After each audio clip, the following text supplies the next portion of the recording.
especial de este No Te Lo Pierdas, día jueves 2 de julio, donde estamos hablando todo sobre las elecciones del próximo domingo, donde se elige gobernador, vice y también legisladores provinciales. Por eso continuamos hablando sobre este tema de las elecciones y conociendo mucho más y analizando mucho más el panorama de cara al fin de semana. Y es momento de invitar a una voz experta. Él es doctor en Ciencias Políticas y profesor de la Universidad Nacional de Río Cuarto. Estamos con Santiago Polop. Bienvenido, muchas gracias por venir. Por favor, un gusto, muchas gracias por la invitación. Santiago, ¿qué tan democrática es la Argentina? Y es una pregunta como muy amplia, digamos, ¿no? Sí. Porque la democracia, por ahí siempre se dice que es un sistema sin fin, o sea, es un horizonte al que nunca se llega, como todo horizonte, ¿verdad? No hay ningún sistema de democracia perfecta.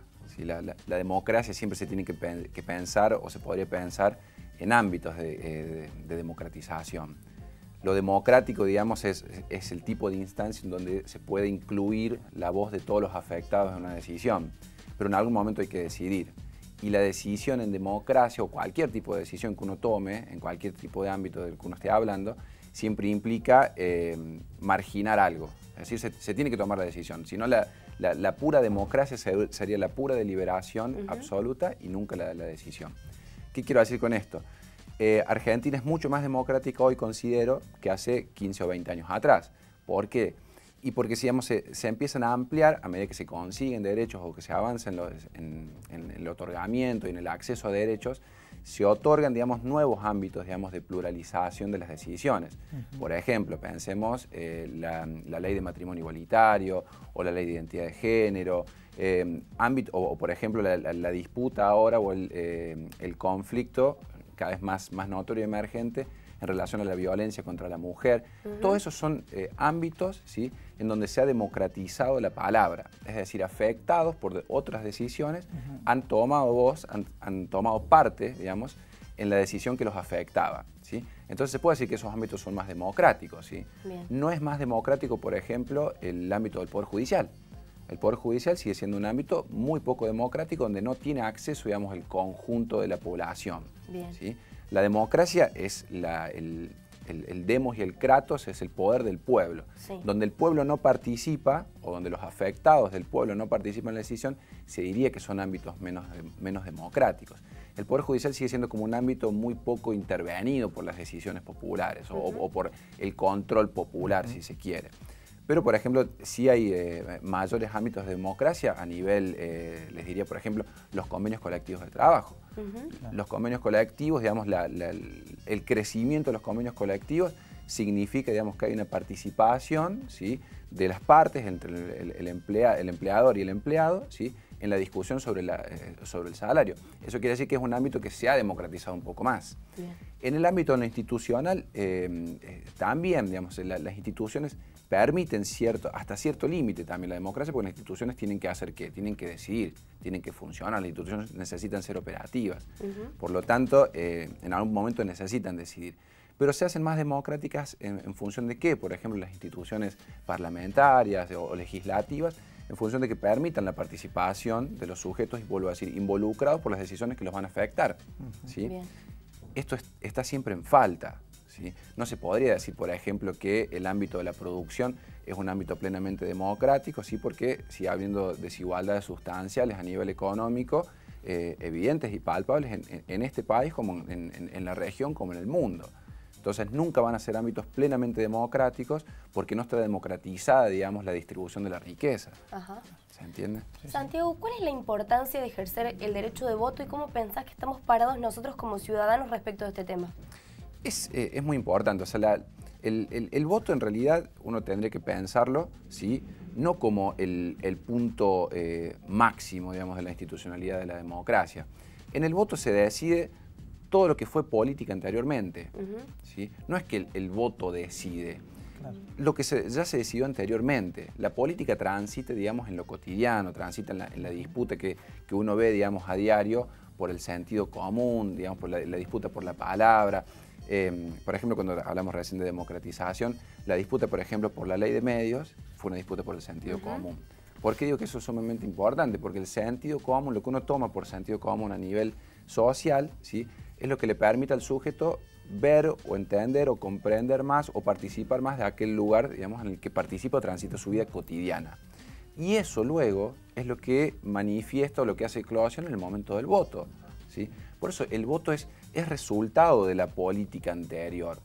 ¿Sí? Claro. Es sumamente importante en función de eso, en que uno pueda manifestar, ¿sí?, el resultado de esas políticas. Lógicamente que no es que, o no debería tomarse el voto como una institución absoluta, es decir, vamos, votamos y nos volvemos y nos quedamos. No, Claro.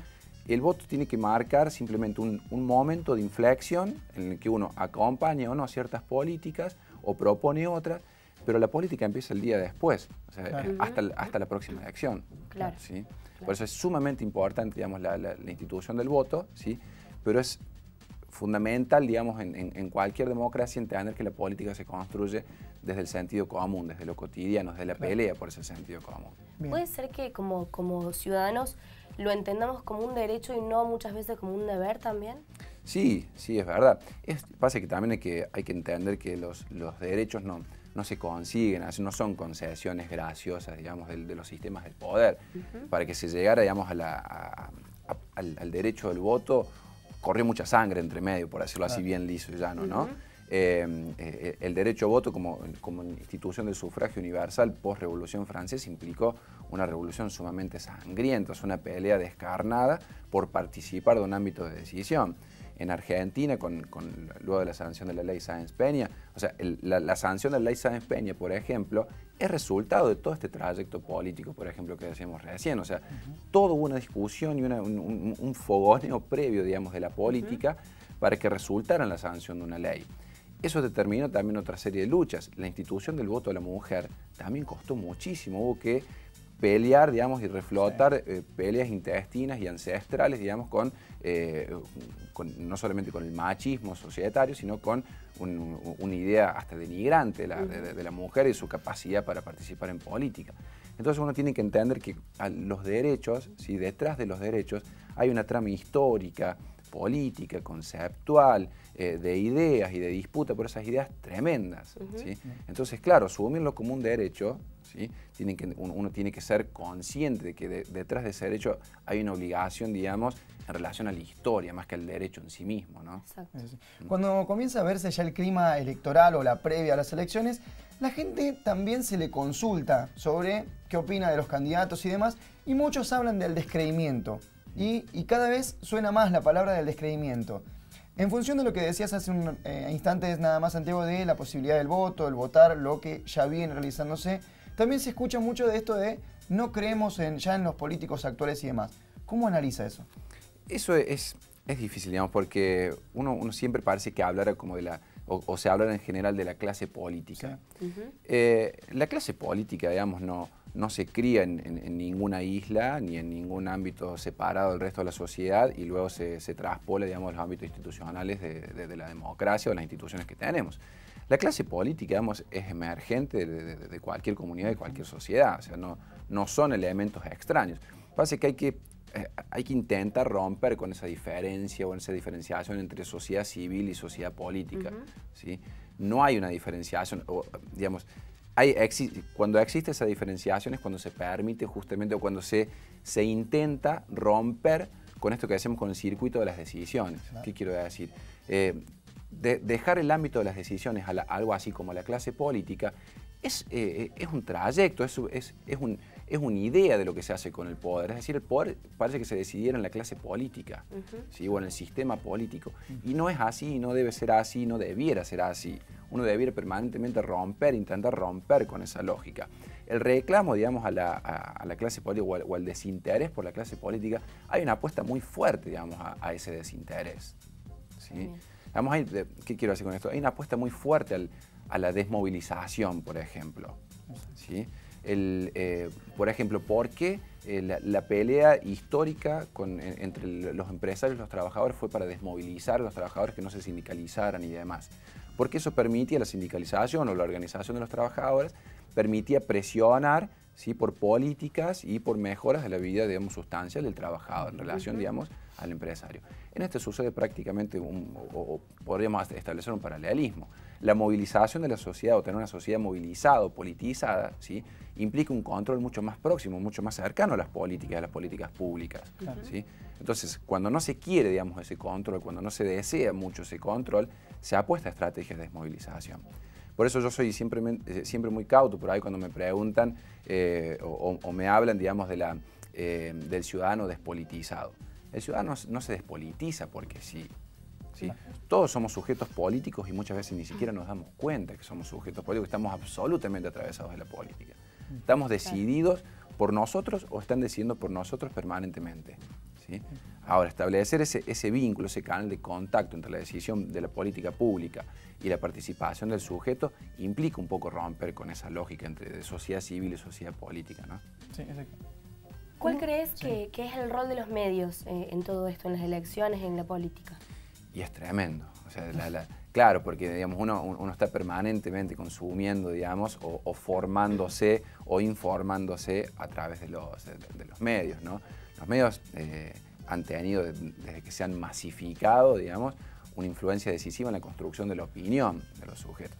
Esto que decíamos recién, o sea, hablar de sentido común o hablar de lo cotidiano, digamos, lo que uno hace cotidianamente de sentido común, está influido, digamos, por el contexto, por la historia, digamos, por la existencia, digamos.